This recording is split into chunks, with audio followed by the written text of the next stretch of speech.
Hey, what's up guys, aarava here, and welcome back to an episode of my F1 2020 My Team Career Mode, episode 141 today for the Belgian Grand Prix in Season 8. If you guys did miss the previous one, the Hungarian Grand Prix, then be sure to go check that one before you see this one.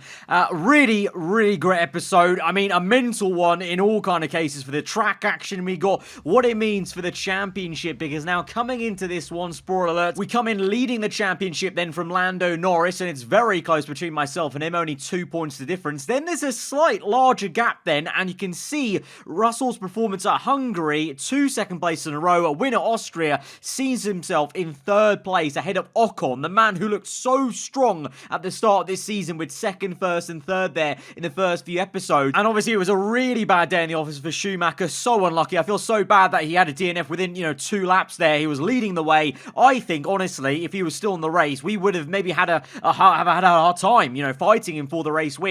So it's a DNF there, and so he falls behind a little bit. Thankfully, in terms of the Constructors' Championship, because obviously we're not just looking at the drivers, we're also, we're the team boss in my team, so we're looking at the Constructors still, and we've only just got ahead of McLaren. We stayed ahead of them due to both of them, Ocon and Hamilton, having really poor races. Ocon, I still don't know why Ocon and McLaren went for the 2-stop. They clearly didn't have the overwhelming pace, compared to how we've done on that 2-stopper in Hungary. They did woeful. They didn't even make it close to getting back to the race win, whereas at least we've been very close to managing the victory on the 2-stop at Hungary. Didn't do it, and in the end, we won the race via the 1-stop in the end here in this final ever race at Hungary on this game in this career mode. But yeah, McLaren did really poor, so it didn't really matter that Schumacher DNF in terms of the Constructors fight, but it's still all to play for. It's so close between myself and Lando, and really, if you look at it, Russell and Ocon, they're still not that far away, and with how the race has been going, there's been so much up and down undulation with everywhere everyone's been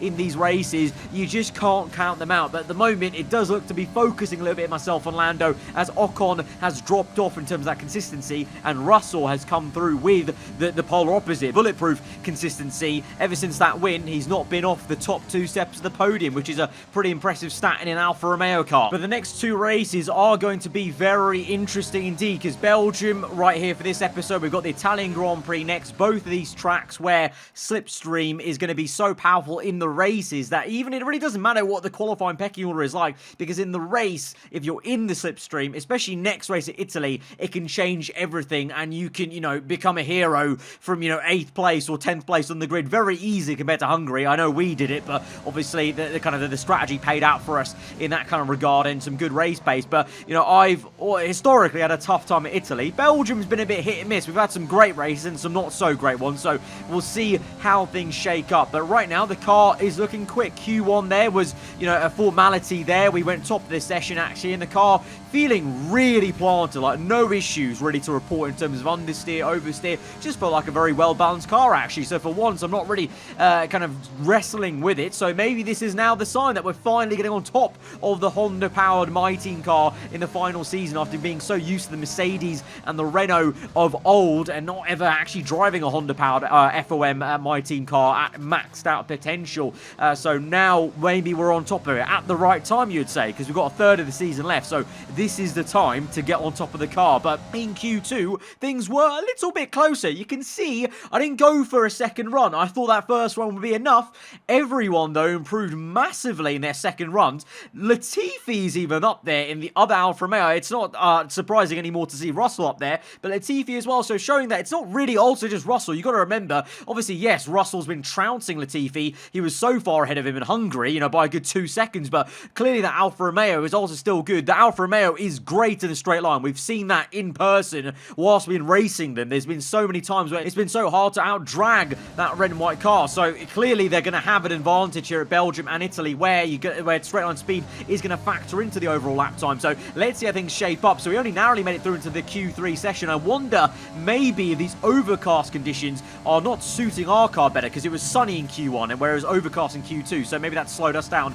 a little bit. Schumacher, also want to note, our teammate, he was the only man plan to get through into that session, though, on mediums. And if the tyre wear is going to be an issue tomorrow, that might pay Schumacher massive dividends. So, I don't know, he could be looking good to kind of bounce back massively in the best way possible from that DNF he had last time. But anyway, here we are then in Q3 on our first run, hoping to make it a decent one. But as we cross the line, it is only P7 then, behind the likes of Verstappen and Norris. I didn't feel like it was a massively horrendous lap. We lost a little bit of time in Sector 2, so hopefully we can gain that a little bit more. But at least from my side, there wasn't too much to gain in Sector 1. You can see we've actually lost some time in Sector 1 on the second run. So I honestly think it's the overcast nature. Maybe the track getting a bit colder is not suiting, at least me at least. I think Schumacher's got some better pace in it. But where is this pace gone that we had in Q1? Everyone's sped up, whereas we just slowed down or just stayed the same, and we've not really found the extra time. And even in Sector 2, I thought I'd gained some time. Looking at the top right, by the time we get to the end of the lap, it's only, you know, a few thousandths of a second. This is really not going to be an improvement of any kind. And into the last two corners of the bus stop chicane, I don't know what happened there. I guess I just went even more cautious than I did in the first lap to not lock up the tyres, but that just slowed us down and we went slower on that second run. So very baffling Q3 and second run especially. So Schumacher in the end is only P4, and it's the Alfa Romeos dominating here and having the headlines, you would say, because George Russell's on pole position, but Nicholas Latifi, his teammate, the man who was, remember, I think it was what, 2 seconds or near enough, 2 seconds off him in Hungary, is there in P3 now. So I don't know what on earth that is about. Alfa Romeo, like I said, clearly showing they have some good straight line speed. Maybe that's it. Maybe at Hungary, that was the AI difference, whereas here, the Alfa Romeo car is just showing that it's that good in terms of a low drag setup. But Ocon in P2, that's where he needs to be in terms of bouncing back from Hungary, with Norris behind Schumacher in P5. But, I mean, that's still not that too bad for the Red Bull man. If he has a consistent race, he can still do well. So, you know, Ocon and Russell are both, you know, in the best position to try and maximise their positions. We're in P7, which I'm annoyed at because we were looking quicker in Q1. But to be fair, where Schumacher is, I'm not too far off Schumacher, so that's where the car is, really. So I guess we'll have to try and make the most of it. And hopefully we have a bit more race pace than this qualifying pace is showing to the likes of Russell and Ocon. I don't really know. I'm quite confused now, really, by the qualifying sessions from Q1 to Q3. So I don't know where we are, really. So let's just go to the grid and see what we can do on the strategy, maybe, and what we can do in the race. Welcome along then to the Belgian Grand Prix, the race that gave us the maiden victory for the Jordan team in 1998. And in the same team, the phenomenal debut of a young Michael Schumacher. There's always something special around one of the many corners of this fan-favourite circuit. Spa-Francorchamps then, a historic 19-corner circuit with a lap distance of 4.35 miles. There's over 100 metres of elevation change here, and with long stretches of the lap spent flat out, a good top speed will be vital for success. Anthony Davidson joins me once again in the commentary box, and it's fantastic to have you with us here today. But I'm curious, as a man with experience out on the track, how do you stop those pre-race nerves from becoming overwhelming when you're lining up on the grid? But from the moment qualifying's over, you start to feel the adrenaline in your body build up and the buzz in your stomach as you anticipate the run down into turn 1. It's all a bit like going into battle, and the unknown situation makes you nervous. Those pre-race nerves are a good thing. The day you don't have them means that you don't care anymore. And of course, you have to make sure that all the procedures are second nature to you, so that they're not taking up too much of your capacity. Let's run you through the driver grid order for today's exciting race. George Russell did very well in qualifying yesterday and will start today's race from pole position. And it's Esteban Ocon in P2. Looking down the rest of the grid, we have Latifi, Schumacher, Lando Norris and Verstappen. The owner driver, Gasly, Stroll and Lewis Hamilton. De Vries, Bottas, Antonio Giovinazzi and Albon. Sainz, Aitken, Charles Leclerc and Nobuharu Matsushita. Kvyat, Magnussen, Giotto and Guan Yu Zhou. It's almost time for the lights to go out, so let's head down to the track and get this Grand Prix underway. So it is still going to be overcast and doom and gloom, as it were, on Sunday here for the race. No rain forecast, but you saw clearly we lost some pace relative to the other drivers around us on Saturday. So I'm really hoping that usual step up that we have in the race is going to come through to help us out today from P7. It looks to be a really tightly fought grid, especially from Schumacher downwards, with Lando, the two Mercedes cars as well. It might be quite a close fight, and it looks like maybe the two Alfa Romeos, I can't believe I'm saying that, and Ocon are in a world of their own in the top three. And if they are, then today's race may be quite difficult in terms of how many points we could get, but we're going to try our best to maximise what we can as we go to 5 red lights then to the Belgium Grand Prix from P7 on the grid. Lights are out, and we're underway. It's a really slow start for Verstappen, equally so for Lando Norris as we go through on the left-hand side, once again trying the outside line in turn 1. Doesn't quite work out though for us as it did at Hungary, and we lose some time to Verstappen. Latifi ahead of Schumacher, and as you go now side by side towards Rouge, Verstappen nearly squeezes us into the wall. We have to back out of that, and we have to lift off up the hill. We're down to P13, P14, as Verstappen completely was ready to squeeze us into the left. We had to be the one that backed out. Can we make a move now, trying to go and make a double overtake on the AlphaTauri? Oh no! Oh, for goodness sake, the Williams car, Jack Aitken, he's been hit into us, and he's broken our front wing. Aiken's out of the Grand Prix, virtual safety cars out, but what was that? It was already bad enough that we'd gone down to P14 as we look at a replay here. So this was the initial incident with Verstappen. As we slow it down, you can see I'm still somewhat alongside him. I felt like I was alongside him enough to warrant the room. Clearly, he was too busy looking to the right of him where Lando Norris was, and so it was going to be nearly 3 wide up Rouge, up the straight. So we had to back out of that, and then this happened. So we're already down to P14, trying to make up 2 places here around the outside of the AlphaTauri, and it looks to be, as we look at the replay, Giovinazzi dive bombs the Williams, breaks Aiken's front right tyre. At that point, he's a passenger and he's just going straight. And obviously, at that point, if we replay it, I literally can't go anywhere. Everything's going so quick as well. There's no way to react to that quick enough. And so I tried to back out of it, but it wasn't enough. And Aiken spewed into us and broke a bit of our front wing. So we're now under virtual safety car. It's going to go to green soon, but we've got orange. I think that is damage on the front right. Too much to continue on at any point. But there's no way you can continue. So we're going to have to make a pit stop now on lap 1 for my team has suggested 2 sets of mediums to the end then. So in the end of it, we're going to be forced into a 2-stop today, ironically. But this is now a massive fight back. 2 seasons in a row, we've had to fight back now from adversity at the Belgium Grand Prix. So we're coming in now for that pit stop, and we've already gone green, so everyone's gotten away. No surprise, Giovinazzi ahead of us coming in then, so I'm sure he's got damage to his left front wing when he made contact with Jack Aitken. But look at the top left, Norris. Oh, look at the right-hand side. Norris is in as well. Lando Norris is in. He's been caught up in a different incident, or maybe with Verstappen, I don't know. But we didn't see that at all. We didn't see what happened with Norris, but for whatever reason, he's also into the pit. He was nowhere near our incident because he was too busy fighting Verstappen. I wonder whether Verstappen squeezed him into a wall or something like that. Verstappen in a very punchy mood today, squeezing everyone about. So Norris is also in. So me and him are both on mediums, as well as Giovinazzi. All of us doing a 2-stop now to the end of the race. So this is massive for the World Drivers' Championship. The 2 leaders, myself and Norris, down for 1 extra pit stop, way down the order in P20 and 18 now respectively on lap number 4 here. So that is big news, and that could be music to the likes of Ocon, Russell, Schumacher's ears of getting right into the championship fight in terms of points. Obviously, we're going to have to see how things go with myself and Lando. Can we get back into the points today with the extra pit stop? Let's see. We go around the outside of Giovinazzi, trying to get at least P19 here, but the Ferrari putting up a massive defense, and we get a bit of a tank slapper as on the heavy fuel, the medium's not exactly amazing at this stage. Hopefully on lower fuel we can get more comfy, because we can't be having this. We need to get past the Ferrari, and in theory we should be getting past him with ease as we now go through to the inside, having to lift off as we go through Blanchimont in towards the bus stop chicane. Giovinazzi still very much there, gets me under braking. We've never been too great around there on that corner versus the AI. side by side now through the last chicane, and now we finally get him up into P19, but looking behind in the mirror is going a little bit defensive to the inside as Gio really sends it, and we're having to defend against the Ferrari now. So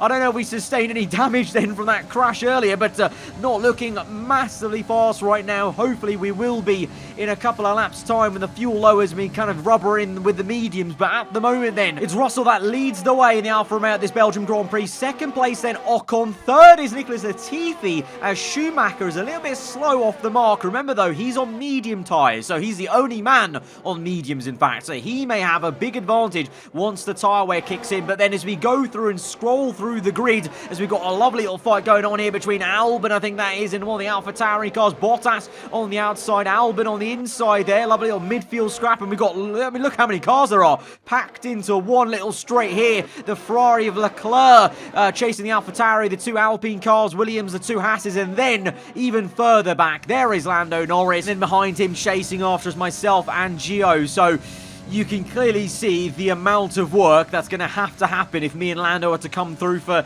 even some points, really, because we're actually really far behind with this extra pit stop. And we got quite unfortunate, just the virtual safety car at the start on lap 1, so that didn't help either. And Max Verstappen now, wow.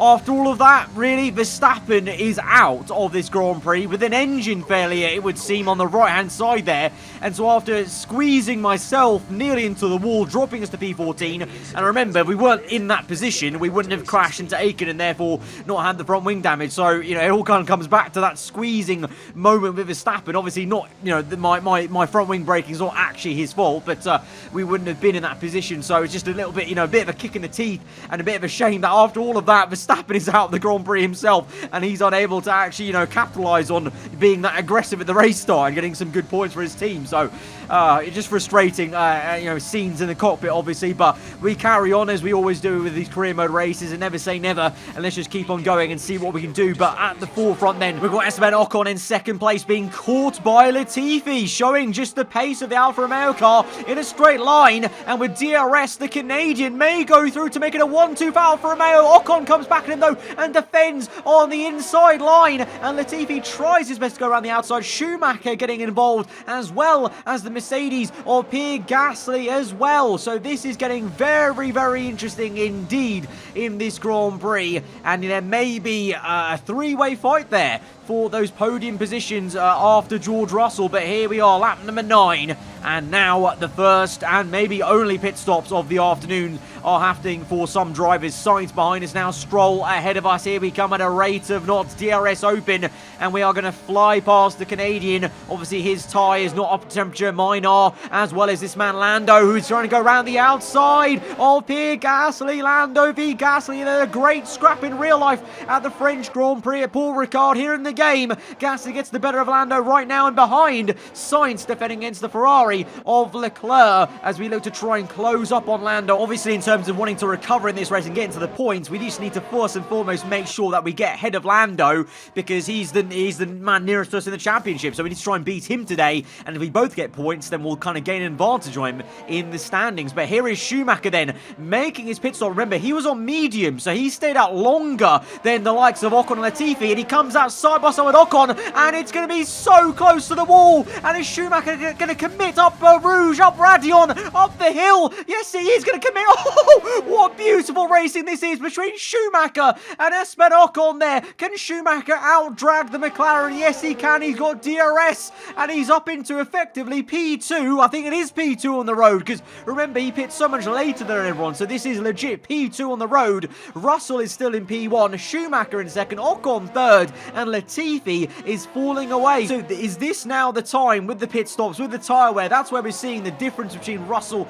and Latifi. The car may be quite good for Alfa Romeo, but Latifi's now falling away as the race goes on, and it's all going to be between Ocon and Schumacher, looks like, for those last two positions on the podium. Meanwhile, Lando Norris is fighting Pierre Gasly once again, coming back at him at the end of the Kemmel Straight, and these two are having a great scrap, and that means we're catching up. I'm licking my lips here, because these two going side by side for so long is just slowing them both up, and look at this, we've closed right up to onto Norris and Gasly. We're having a few issues ourselves. You can see waywardly driving about, having to go opposite lock, trying to drift this car through, because lap 11, it's actually nearly time for our second pit stop of this race, myself and Lando, remember, as we've been on these tyres since lap number 1. So the tyre wear is kicking in now, and Gasly on the hard tyres, you can see why he's defending so hard, because he's not really in a race with Lando. He's racing the cars ahead of him, but it's just a desync of where we are on track here. But Lando Norris is ahead of the Mercedes, and you know what? I feel like we could probably go on for one more lap. Lando's been held up so much by Gasly here. If we go on and overtake Gasly right now as we go towards Blanchimont into the bus stop chicane, we're going to have to lift off, go to the left-hand side, cut in for the inside line. This will be for the left-hander, remember, of the chicane, and Lando is going to peel into the pit lane. We're going to continue on for one more lap and see if we can make an overcut strategy work with Lando. Hopefully, in clean air, I can actually have some okay pace. We set a green first sector, red in the second though, so the tyre wear did eventually kick in, so it was worth the gamble. I'm not too sure if it's actually worked, and I think we'll still be behind the Red Bull car, but it was worth the gamble, because I thought, you know, the Red Bull got held up so much by the Merc that, you know, it was worth it. So we tried it at least. So on into the pits on lap 13. It's just a bit depressing though, really, because you look at the top left there, we're down to P11 already. It's going to be a few more positions lost here, and we're already well over halfway through this Grand Prix now. And there's no sign of any sort of help, no safety car or anything like that. It's going to be a real tough ask for me or Lando to get into the points. So this actually might be, I said it at the start, this really will be massive for the championship, because I thought, okay, could we get some points and, you know, limit the damage? But if we don't get any, if me and Lando don't score any points here, and you've got Russell, Ocon and Schumacher as the top 3, that is the championship blown wide open from what it seemed to be going into this race, as we now try and overtake the Prix in the AlphaTauri, just trying to squeeze him through. But these cars, there's so many of these cars that I thought would be easy overtakes. They're really putting up a good fight today here around Belgium. I don't know what's in the air here around Spa-Francorchamps, but we're up into P15 then, Norris P14 ahead of us, so we're making progress, but it's just not fast enough to make me confident that we'll get into the points. And meanwhile, at the sharp end, here goes Schumacher v Ocon round the outside. Schumacher has to defend this to get the P2 in the race, and Schumacher is going to squeeze him out and try to maintain the P2, but Ocon is giving such a good fight to him. Look at that, he jockeys for position, and he's got it! The Frenchman to the inside of the left-hander, down the crest before Pouon. Who's going to blink first? I think it's going to be Schumacher, surely, and Ocon is going to slip through into P2 of the Grand Prix. But it's an absolutely exquisite battle between Ocon and Schumacher all race long. You had that fight out the pit lane for Schumacher, and then here, later in this stint, Ocon gets back at him and is up into P2. Back to our POV, then lap number 15 on to 16, and once we finish this one, Norris catching up to Giotto, and we're catching up to him. So can we use this traffic maybe to, you know, take advantage a little bit of how the AI work with how their overtakes are, or the lack of overtaking? Here we go then, trying to make the move on Norris on the left hand side, going to get boxed in though with Giotto narrowly missing the back of Kvyat, having to take some avoiding action, because Lando, look how much he's pinching me into the left hand side there. So no love lost between two former teammates here and championship rivals from last season. We go defensive against the Red Bull car into turn 1. We're now catching up to Giotto, who's making a move on Kvyat, and so the Williams and Alpine fighting here is not going to help us. We set a purple first sector, but you can see now I've got a roadblock, a mobile roadblock, and I don't know where to go. Can we go to the inside, make it 3 wide, going to think better of it? But then Lando Norris comes back at us now on the inside, so these two fighting ahead of us is really not helping us at all here, as it's allowed the Red Bull to invite himself back in, and Lando's giving us such a good fight, and it's all for the wooden spoon, basically, effectively, because at the moment we're nowhere near any points paying positions here, but we're still fighting that hard, because it's, you know, it's about pride, it's about, you know, beating a championship rival and a former teammate here, so we're giving it a good go. But Giotto and Kvyat also not helping the situation. Giotto fighting Kvyat so hard, you know, maybe entertaining for you guys, but they're not great to my detriment. Here we go now on the inside of Kvyat. Bit of a wayward rear end as the ERS starts deploying it through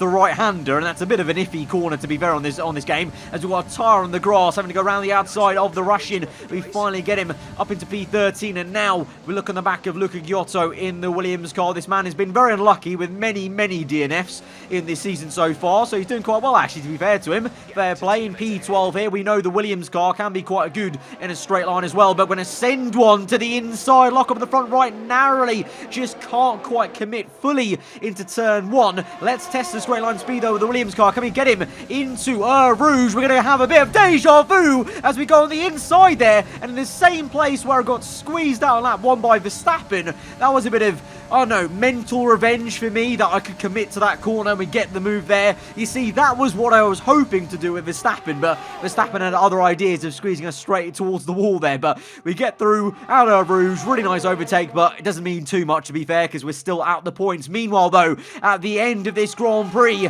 Schumacher gets past Ocon once more, and he's back up into second place. So it's not quite first place, and absolute revenge for the DNF he had last time out, but it's a really solid race for our teammate Mick Schumacher to help the team out in the Constructors versus Ocon, of course. Ocon third place. He'll still be kind of happy with that, I guess, because considering where myself and Lando are outside the points, but Russell's still the one that dominates this thing. But we now move through towards the last lap of the Grand Prix, and the tyre wear is coming back to creep in on these mediums, and Lando is coming back at us as well. And as you can clearly see, myself and Lando are both out the points. Bottas 2.6 ahead.